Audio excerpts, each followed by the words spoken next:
All right, grade 6, we're talking about what impact did ancient Egypt have on our world. You should be already completed with day 1 of your learning if you're I track or G track, and you should just be focused on how to write really good burning questions and, of course, use those burning questions to guide your research. So if you missed the lesson on burning questions and reliable sources, I'm just going to go through that with you right now quickly, but you can pause the video at any time and or replay it so that you can hear what you've missed. So what are burning questions? They're things that you want to know more about. The goal of a burning question, of course, is to guide your research. You write the burning questions and then you search out the answers to those burning questions. And of course, that's where your research comes from. The answers to your burning questions are your research. As an independent research learner, you're required to organize the answers to your burning questions in graphic organizer format. My guided track, you're to use the burning questions to find your research. And of course, you're going to sum all that information up for me on a daily record sheet. You should have gotten a sheet that looks like this from the buffet. Make sure you've numbered it, add it to your table of contents. It's going to specifically tell you how to write a burning question. Of course, a burning question is a question that guides your research. It shows you the 4 steps to writing really good burning questions. Step 1, of course, is to brainstorm any question that you may have, and you just let your brain flow. Step 2 is never stop to discuss, judge, or answer any of the questions, because if you already know the answer, then it's not a research question. You need to write down exactly what's in your head, even if it's a statement, because step 4 then says turn your statements into questions.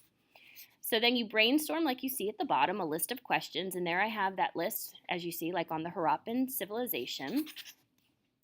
And your brain will naturally ask more questions. When your brain starts to do that, you don't have to write the questions down, then you're just naturally in the research process. But the goal of these burning questions is to center your research and get your research started. Now you continue to repeat the steps. Remember, you want to look for the answers to these burning questions within your text pages in a text packet, with videos on YouTube and websites, and of course nonfiction texts. The first place I want you to go are text pages. The second place I want you to go would be nonfiction texts. And the third place I want you to go would be websites and videos. But you have to determine what websites and videos are reliable. And those are called reliable sources. So a reliable source is an account of an event, a life, or a moment in time that can be trusted. Reliable. It means you can trust the information on there is accurate. And so you should have picked up this reliable source tips page. Again, if you didn't, it's here on the buffet. Number it, add it to your table of contents.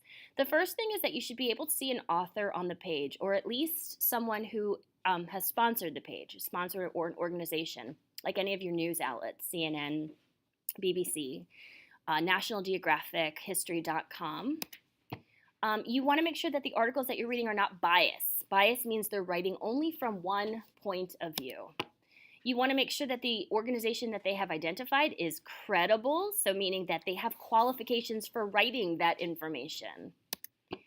You want to make sure that there's an update list. As long as you can see when it was updated, you know that it's a reliable source. If it hasn't been updated in a long time, that means someone's not following that page, and therefore you're not sure that the information can be trusted. If the page is easy to navigate, that means they're not hiding things.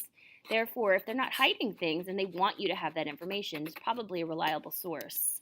And if you're worried, just don't use the source. There are so many sources and videos up on YouTube and out on the web that you don't have to use a source that you don't feel is reliable. So go find another one. Again, if it ends in .gov or .edu, you probably can trust it. But things you should avoid would be blogs and forums. And of course, as you all know, you can't use Wikipedia.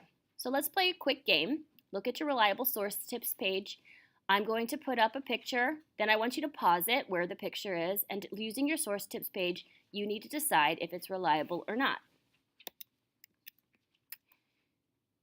Pause now and decide, is it reliable or not? Not because it's Wikipedia, because of what you don't see. Right, this is not reliable. It's not reliable because there's no author.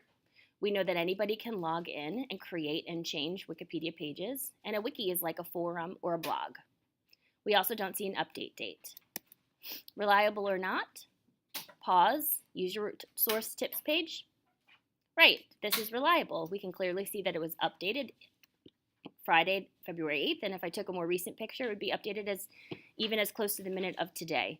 We also see that they're not trying to hide anything, and the organization is very credible, BBC America. Reliable or not? Pause right now and decide. You're right, this is reliable. It's a government website. The CDC is the Center for Disease Control. And notice how they have people's names right on there. Meet Scott. And so you can see who works for the CDC. And finally, reliable or not? If you paused and said that this was not reliable, you are correct. This is a blog. And we know blogs are biased, and blogs are just people's opinions. So there you have the quick version. Pause, rewatch it, but now you have everything you need to continue with either your independent research and or your guided research. If you have any questions after viewing this video, please come and see me. You know the good times.